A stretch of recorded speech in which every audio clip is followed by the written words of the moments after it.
FinTechTalk, the live webinar with no presentations, no PowerPoint, just talk.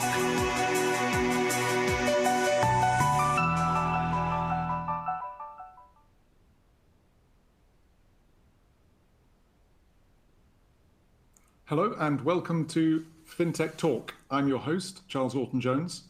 Today we're looking at the digital provision of services in wealth management. Now, clients want to take control of their investments. They want to be able to see both liquid and illiquid assets, and they want advice. Now, the provision of this is chaotic. There are so many different approaches. Some companies do it brilliantly, some do a terrible job. FinTech Talk, we wanted to know, what is the gold standard? What is the absolute best way of providing advice and services in a digital way? So our promise to you is always that we'll gather the leading experts from around the world. And this time we have delivered yet again. We have three of the world's most renowned experts in this field. So let me introduce our panel. We have Simon Alliott. Simon is the Managing Director of Synpulse 8, which is the product house of Synpulse Management Consulting. Many of you will know Synpulse. Synpulse 8 is devoted to the provision of very specialist banking and wealth management software to the industry. Simon is also the co-founder of the Open Wealth Association, which campaigns for a standard API for wealth management. Now, this was new to me. I assumed that everyone did their own thing, but Simon believes that standardization is the future of wealth management, and we will be talking to him about that. I'm very happy to welcome Kai Linder. Kai is the co-founder and co-CEO of Qplix, and Qplix is arguably the most respected provider of specialist platforms for wealth managers. Simon's also worked on the wealth management side. He's worked in a family office, and he's really an engineer at heart. He has a degree in computer science and a master's in software engineering. So Kai, so good to have you with us today. And I'm also very happy to say hello to Patrick Maurenbrecher. Patrick is one of the owners and CIO of Contora Family Office. Contora is based in Hamburg. It's one of the biggest wealth managers for families in Germany with more than 70 employees. So, panel, lovely to see you guys. And let me start by turning to you, Patrick. Now, this could be a big subject, so let's really narrow it down. What are we talking about here? The digital provision of services in wealth management. In your mind, what is the objective here? Yeah, thank you, Charles. Thanks for having me. Maybe a short introduction in what Contora does and why a digital wealth management strategy matters to us. First of all, what do we actually do? We do three things. First of all, we are a family office for various entrepreneurial families. And we also provide services as an investment office. This is where we follow pretty closely the Yale endowment approach with a lot of illiquid investments like private equity, venture capital, real estate, and stuff like that. And then we have a third segment, which we call service office, where single family offices and other institutional clients actually outsource their bookkeeping, number crunching, and also running of a software for controlling and reporting to us. Well, with these three services, if you don't have digital answers and can provide a service that clients can access via the internet, you're basically out of service. So this is where we were looking for a software company that can actually help us delivering our services in a digital way to our clients. And the problem here is never if you only have a portfolio of liquid assets, because then you can actually work with the systems that banks provide you. But as soon as illiquid investment come into play, like venture capital or private equity, you definitely need something else. And the answer is usually not Excel, specifically if you come to something like 50 investments plus. We found a partner that we are very happy to work with, and maybe this is the moment where I hand over to Kai, who is that partner. Yeah, Kai, tell us about Qplix, because you have the reputation of being one of the world's leading providers of platform to the wealth management industry. Just tell us about how complicated it is providing a really world-leading solution, what's involved in that, and what separates a world leader from someone just going through the motions. Yeah. Sure, Charles. First, thank you for the invitation. And Patrick, thank you for the for the handover. So yeah, when we started Cuplix, we had exactly in mind, Charles, what you described. So having a complex portfolio, especially in many different asset classes, can be quite chaotic or quite intense in terms of getting all your data together, making sure you compare the right things and you have all your information in one place. And this is exactly what we have built and what we are providing to our customers. So we try to kind of first connect to all different kind of data sources you might have, from all your custodian banks to your real estate managers to all other asset classes. Then we unify all this data, and then we provide this in a very kind of powerful analytics and reporting tool in order to help you to have all your data as in real time as possible and make the most and probably cleverest decisions based on that data. Yeah. And yeah, sure. Just tell us, just to complete the picture, is it purely about offering clients the ability to assess their portfolio and research investment decisions, or is there any kind of robo-advice involved as well? So it's not robo-advice involved, but we provide the execution and order management platform. So you can not only use our platform in order to kind of consolidate your data and get a full picture, but also you can use our platform to rebalance your portfolios, create manage your strategies, and then of course execute your orders with certain counterparts. Now, tell me, it does feel like a Wild West. Just tell me, how difficult do you think it is to have done what you do? I mean, how many rivals do you have, or do you feel that you have established a kind of a new benchmark? So I think it's just kind of there's no standard out there. Just it sounds quite easy just to connect to all these different kind of custodian banks, gather the data, and then just put it in one big spreadsheet, and that's it. But that's not the case. Kind of financial instruments can be quite complex. There's no standard interface you can use with every bank. There's no standard existing in Germany, but also no worldwide standard you could use. So it's really kind of find a way to get and process the information from hundreds of different sources, and to make sure that they're 100% accurate, because that's what's needed by customers like Patrick in order to make the decisions. And that's only the kind of liquid part of your portfolio. And then when it comes down to illiquid asset, what could be, as mentioned, real estate or private equity, then of course it becomes even more complex, because the formats, the type of information, the frequency differs a lot. So, and of course there are thousands of providers of data out there, and you need to gather all this information and make sure it seamlessly fits in your calculations. Fantastic. I'm just wondering what the kind of the scope of your coverage is. I mean, do you cover kind of all global markets? Are there some things that you haven't yet incorporated? Because it is a very difficult thing, putting all those tools under one roof. So it's always, I think it would not be right always to say, you cover everything. That's probably something what is basically not possible.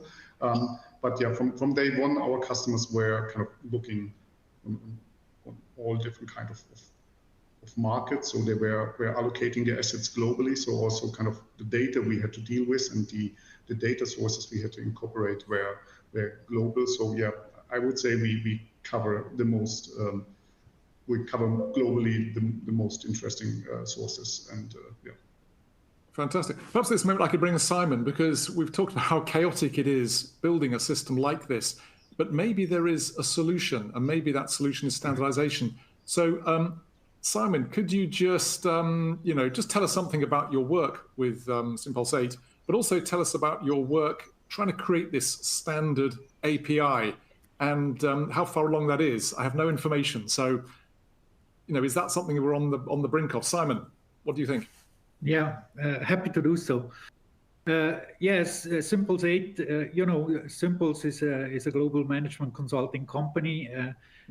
We serve actually wealth managers and banks worldwide, and I'm more on the, on the bank side, on the data provider side, where I have a lot of experience. And Kai is right. I mean, the world is chaotic. Every bank has its own interface. Some banks have really problem to keep up high data quality. And, in Switzerland, we founded the Open Wealth Association together with clients, which are banks, but also software providers like Cuplix, like Guy's company, who jointly work together on a standard in order to solve exactly that problem.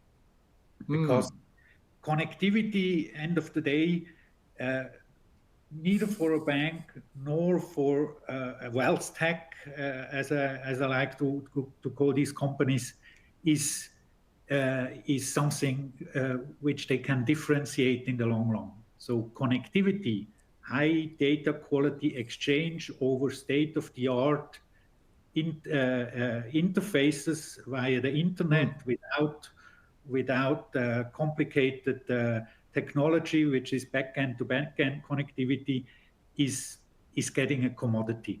That's the belief of the Open Wealth associations, and we are defining a standard. And in Switzerland, we have a large community, 13 banks, which are in the association and supporting the standard and working together with wealth techs on a standard in order to exactly solve that problem.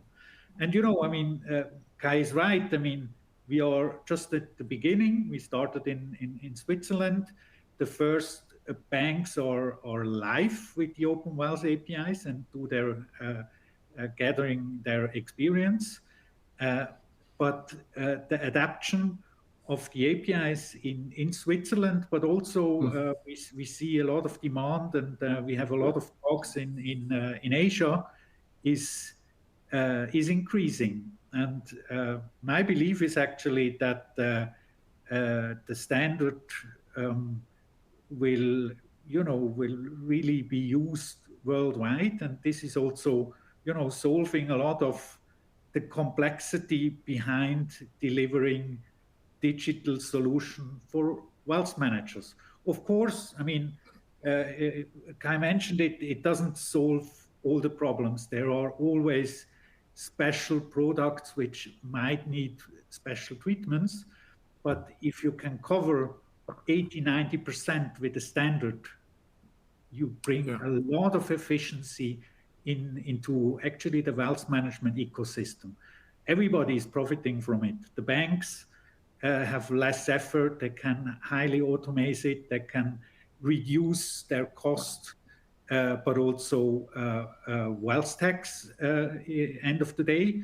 And my strong belief is if the efficiency gain in the value chain is reflecting then also in prices for wealth managers, meaning that also smaller companies than Patrick's company can afford these kind of systems in the long run, right?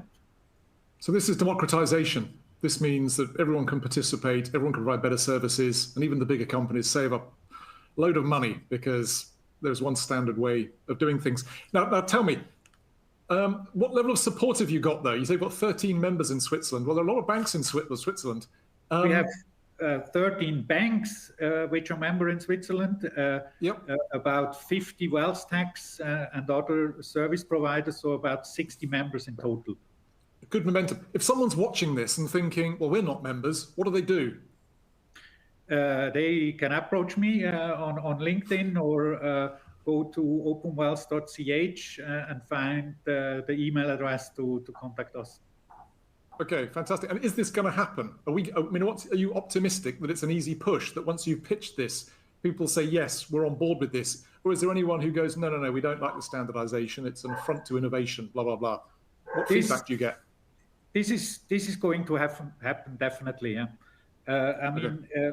Of course, large financial institutions are slow in implementing change. We know that the large organization budget processes. So until the decision they get member of Open Wealth and the API is live, some years. It depends on the organization, how agile they are. It will take, but they are all fully committed to do it. And we have really strong commitment also from tier one banks out of Asia and UK, which going to do that. Fantastic. Now, perhaps I could turn to Patrick. I'm interested, Patrick, in what your clients use your platform for. I mean, what is it they're doing, and what can they do on your platform that they couldn't do with another organization? You know, you've got a reputation for being a sort of full service operator. So what is it that they're doing, Patrick, that they maybe couldn't do elsewhere? Yeah, maybe let me get back to Simon for once. He said at the beginning of his statement that it's all about data quality, and I'm all in for that. But that's where, at the moment, the digitalization is actually only complete if you manage to get all the data into the system. And this, right now, on the illiquid side, is not even 50% there. If I look at the private equity portfolios of our clients, I mean, even the very large players, they provide the data via PDF files. So really? What you need is, seriously, who's name and shame? Who's using PDF files? All of them. I mean, what you have is the whole PDF, the whole private equity industry is actually operating with data rooms where you have to get in, and then you load down some files, and then you have to go manually and type in these numbers in your system.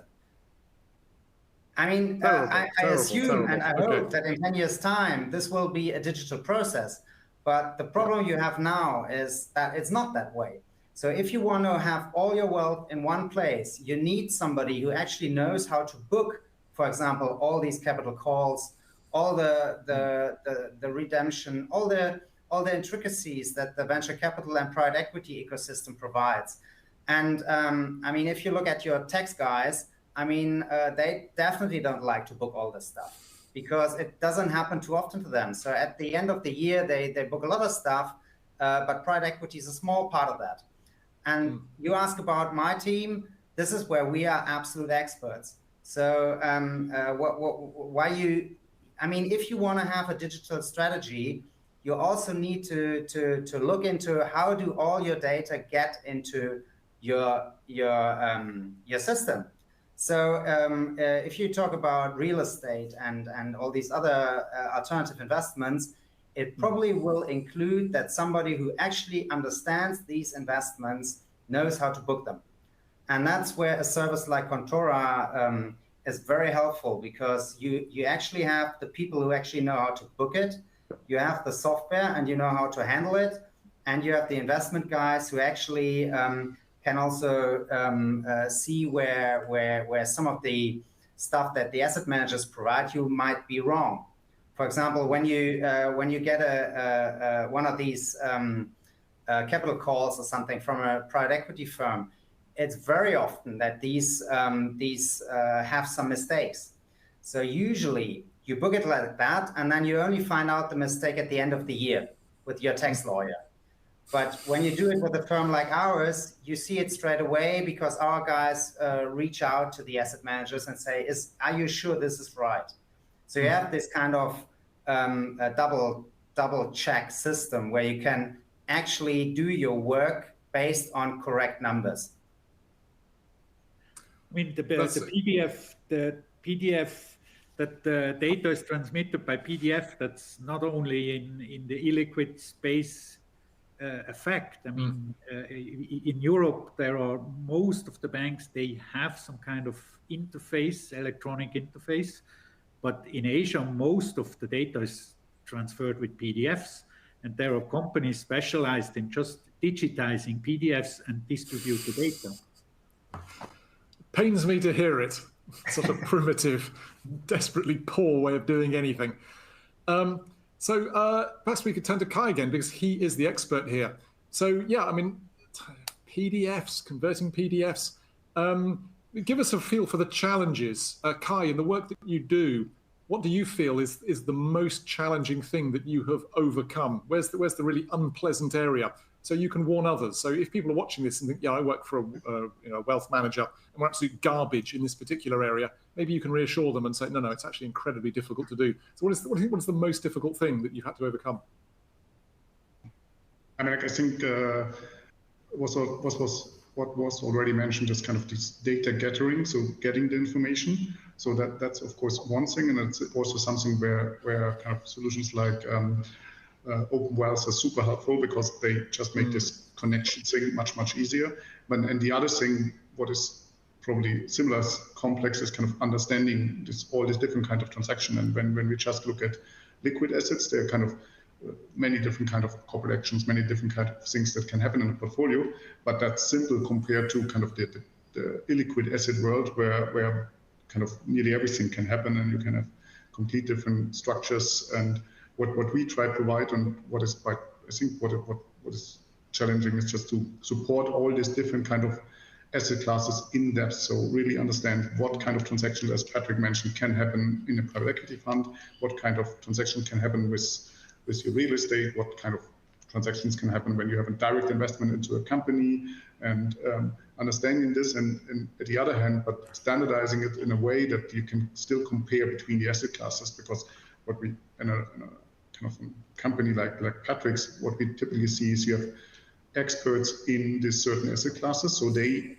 tend, they like to see their numbers, they like to see all the information they need to judge their investments and their opportunities. And then there are of course people looking at their overall portfolio and comparing where the opportunities, where to allocate whatever next quarter or so on. So kind of doing both, being super detailed in depth in order to support these experts, and at the other hand, creating an overview that is kind of still understandable and can be used for the overall portfolio management. I think that's big challenge. And tell me about the kind of the user base. I mean, we're used to high net worth individuals having access to this kind of service, and if someone's using a family office, it suggests they're fairly well off in life.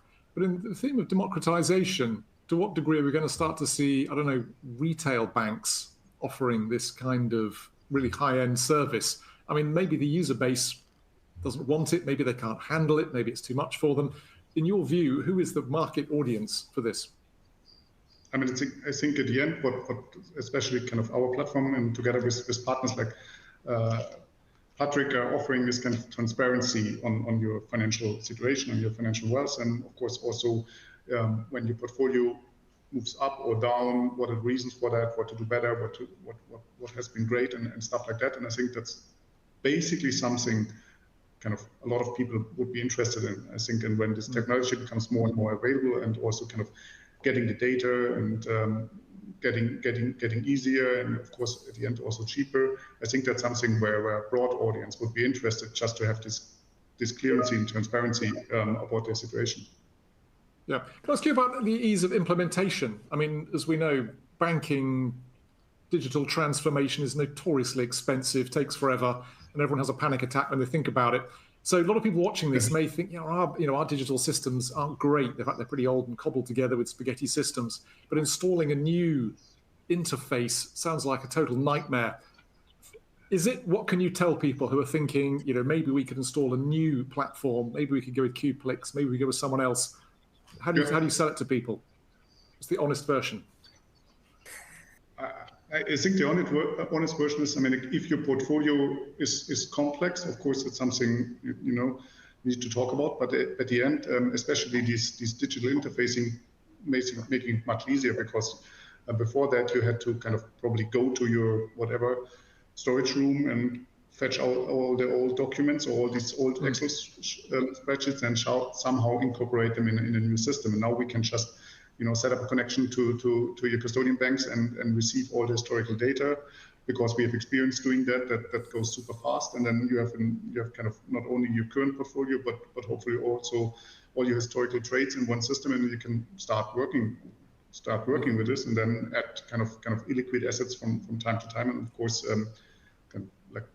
Controller, they have a lot of experience doing this for their customers in the onboarding. So I think compared to it, how it has been kind of like 5 years ago, it's much simpler and it can be super fast. Fantastic. Now, Patrick, I'd like to know how your relationship with your clients has changed now that you're able to offer them this kind of access to their investments. Because they can log in, they can see everything, they can manipulate things, they know how the markets are moving, they can see global opportunities. How has that changed the way your clients behave, Patrick? Yeah. Well, I think you have to keep in mind global portfolios have always been around or have been around for a long time, no matter how you document them or what system you use. But what we do see is where the owners, they might be 60, 70 years plus. I mean, they're used to getting PDF documents for years or tens. I mean, but they've been working with that for ages. But now the next generation comes along and they only know that they can see everything they want to see on their iPhone. So when their dad shows them a PDF report and says, look, daughter, I show you this is the wealth we have at the family, they're kind of irritated and say, what the hell is this? I mean, my reporting looks better from my bank than what you show me for our complex family wealth. So basically, if we as a family office would not be able to provide a digital service for the next generation, we're basically out. I mean, this will basically mean that they wait till the wealth is theirs in a way, and then they say goodbye to us because it's not the way they want to work. So it's just the normal thing now. I mean, what we actually do is all our clients can have a look at their dashboard 24/7 on all assets, and our team they usually, when information comes in that's not digitally provided, it takes about 2-3 days, and then it's all in the system. So they can have a live experience in a way.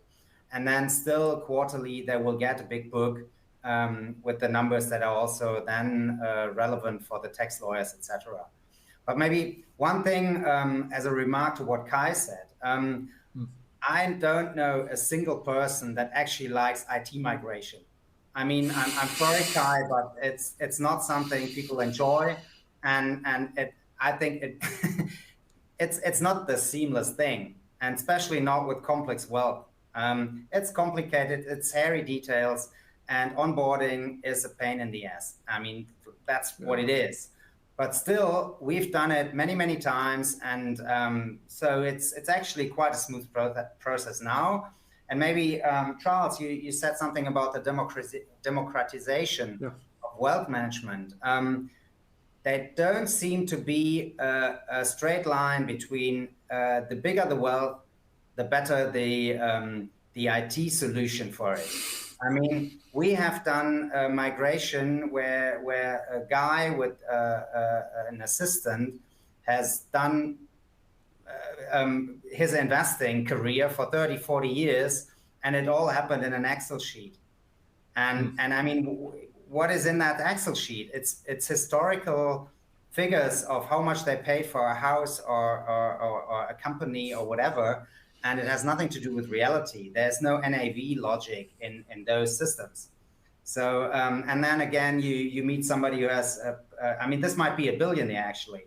And then you talk to somebody who has also a large wealth in everyone's mind, but compared to that, it might be small, but it's all there in beautiful systems, So we see it happening all the time. Just tell me, because you're an interesting size, Contora. You have, I don't know, over 70 employees, which is, it's not tiny, but, it's not, you're not UBS, are you? You haven't got employees. You can't just throw 1,000 people at a project. So, I mean, the fact that you're able to do this as a smaller organization, in a way, tells us something. That Contora is very forward-thinking, but also the fact that really anyone ought to be able to do this. I mean, if Contora has the resources to do it, there's no excuse for larger people to be operating with such substandard systems, is there? That's true. I mean, we're a bootstrap company. We are 16 years old, and on our Qplex system, I think it's something like 7 billion of assets under advisory now. So I don't know if that's, I mean, it's very little compared to the US you mentioned, but I think it's not small either. But it's also I mean, it depends on which services you provide. I mean, for the service office stuff where we, in a way, just do the bookkeeping, those are large numbers that are on that service. And it doesn't mean that that's like assets under management, which, would be a different kind of profitability too. I mean, maybe I need to talk here a little bit for financial institutions. I mean, a UBS is covering with their wealth management client and the advisory client the full value chain. They have a bookkeeping. They do the custody. They provide the banking license in the back, whereas Contora is doing the top of the value chain, which is I mean, I don't want to make it small, and I think that this is also great that actually in wealth management these kind of ecosystems exists long time before standards and open API exist. So that this disaggregation of value chain, that the people like Contora really specialize in what they can do good, and the rest of the value chain is done by banks, right?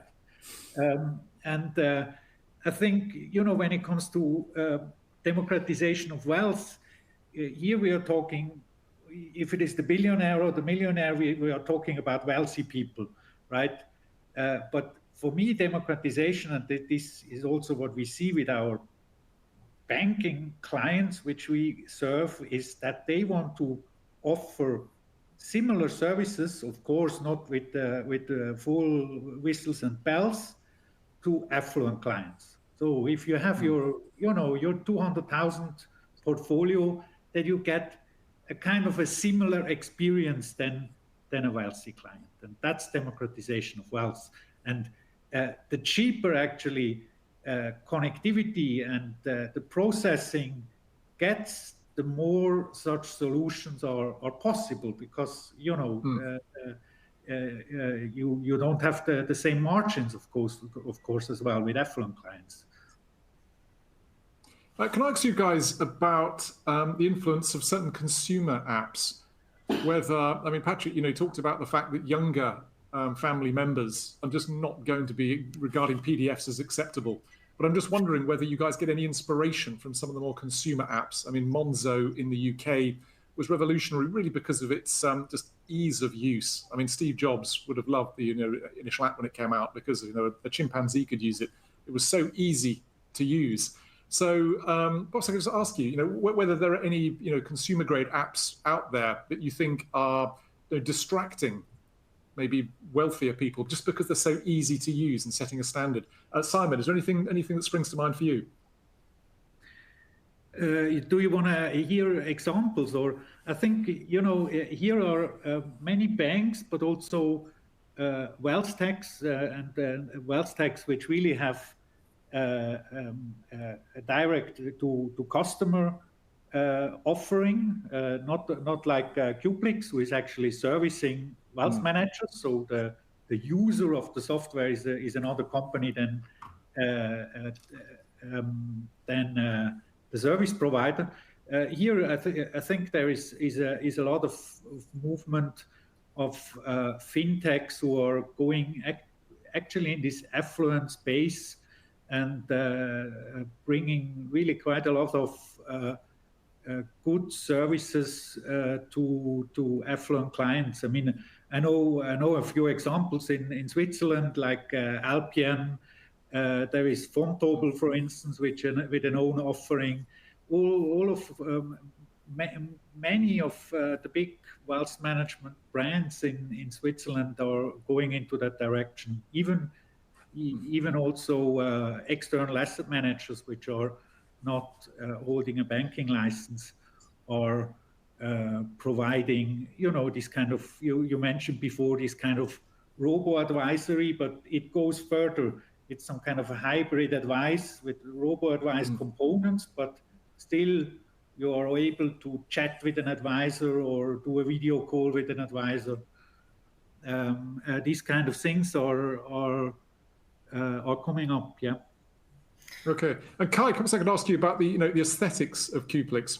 Again, I mean, who do you take inspiration from, and how do you judge how easy it is to use? Because it's all very good providing tools, but it's no good if people have to take a 3-week tutorial in using a platform. So how do you assess the usability of your platform? So I would say first, kind of that's kind of one of the big advantages of this digital world that, Patrick mentioned that when you have this kind of quarterly reporting and then you send out books or you send out pretty page-heavy PDFs just in order to cover all possible questions. And I think that's the super thing when you have digital reporting. You can just start with an easy to understand, super high-level overview, and then you can dig deeper on all the questions you're interested in, or stop there if you have no further questions. And I think that's what we love most, and that's also how most of our customers are doing it. So they provide kind of an overview, what is quite similar to what you would or what you have seen in these kind of more retail-like apps, and then also adding the depths in order to see, okay, this is the current value of my real estate, and I'm fine with this, and this is the rental income I had last quarter, and that's it. Or you want to dig deeper and see, okay, where it's exactly coming from, who has paid the rent, and where there might be problems, or do you have any space left you can rent out, and all this kind of detailed questions you could also possibly ask, and you might ask from time to time, but probably not every time you open the app. So yeah, I think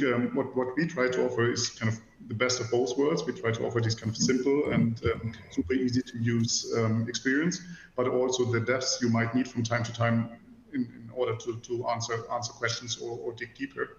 And actually, we're also providing the platform for some of these wealth techs, like Simon mentioned, where they use our platform, and then maybe they use our user interface, or they create their own user interface to have their own customer experience. But still, I mean, there's no reason for them to do kind of the heavy lifting tech in the background again. So they can use our platform for that. So basically, then we would use for some information the Open Wealth API, consolidate all this data from that API, but all other different sources, and then provide one unified API for someone to build a kind of super nice looking consumer app, for example, or use our app if they want.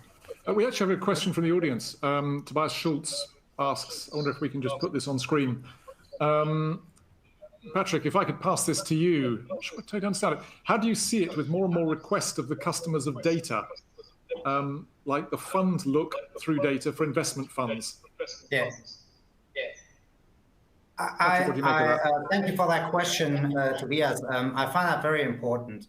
For example, I mean, this is a thing you can also, you don't even need to look at illiquid stuff. You can look at stock portfolios, for example, and then you put them next to each other, and you see all of them have, say, Meta or Alphabet or like the same names. And it's very important to have a look through, because if you don't do it, you don't have a real view on the risk you have actually, or the concentration you're actually having in your portfolio. So it's a very important feature that you need to have. But then again, you also have to, I mean, for example, we had one client, or we still have that client. He has a portfolio with a lot of future bookings and options and all sorts of things you can imagine in a liquid market. And he wanted to have it booked in a transparent way. And of course, we did it. And it was, I mean, actually took a lot of effort to do it, or it takes a lot of effort to do it every time. And that's all fine. I mean, he pays for it. But this transparency, the question is, what does it actually bring to this client? If you do it again and again and again, because sometimes simplicity is also something that's very important. And maybe one thing back to the question before, Charles, when you said, what about these playful apps that you have for all kinds of consumers? I have really mixed feelings about this because what actually everybody should be thinking about when thinking about wealth is about investing and not speculation. And many of these playful apps actually, they help you speculate on some stocks. That's what people do. And so it actually plays to the wrong side of your behavior because it doesn't lead to the accumulation of wealth. Often it actually leads to the contrary. I mean, it's a different question from the look-through thing, but it ends up in the same thing, which is don't invest in too complicated stuff and try to keep it simple and don't trade too often. Absolutely. Well, perhaps we just end with another question from our audience, from Sebastian Deck. I think it just sums it up. Let's talk about the concrete benefit of a comprehensive wealth management platform. Is there a business case? He asks.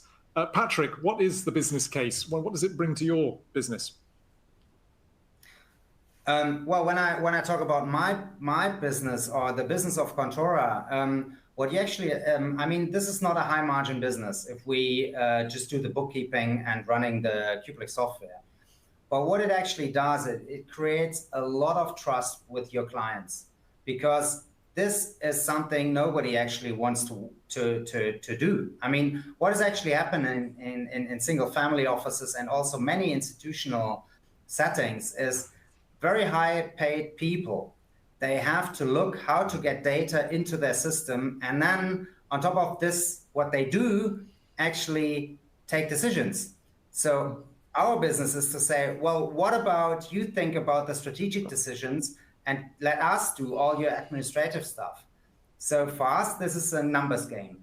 If we just run a lot of this, it works well. And it's in business talk, it's a very high customer lifetime value.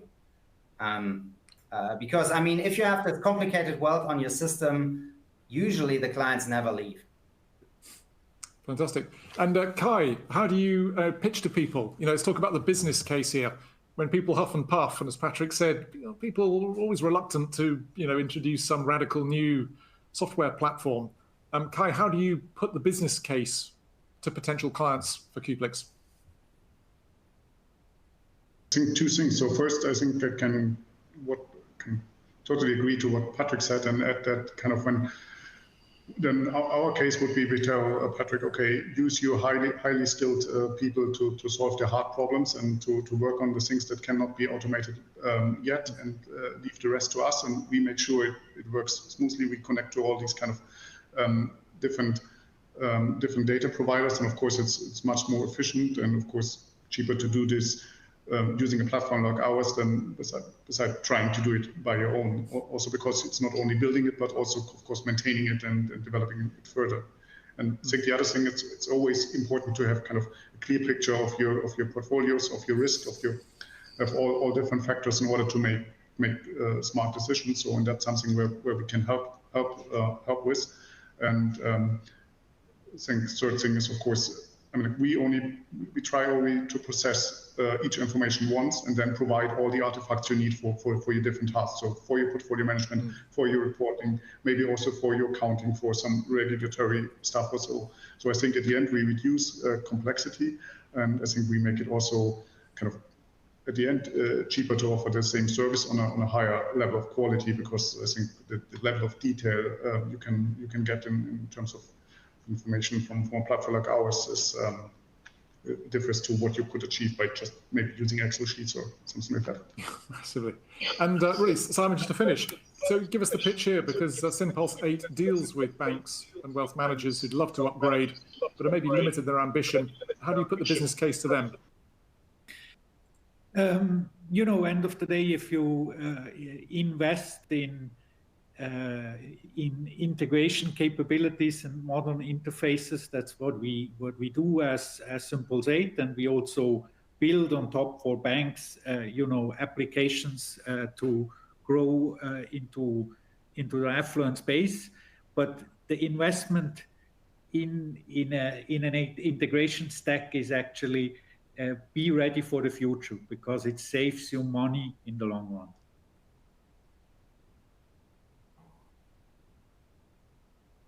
Now you are on mute, Charles. Thanks, guys. Thank you so much for your expertise. Hugely appreciated. We will be here next episode, FinTech Talk, on the 26th of September at 4 p.m. UK time.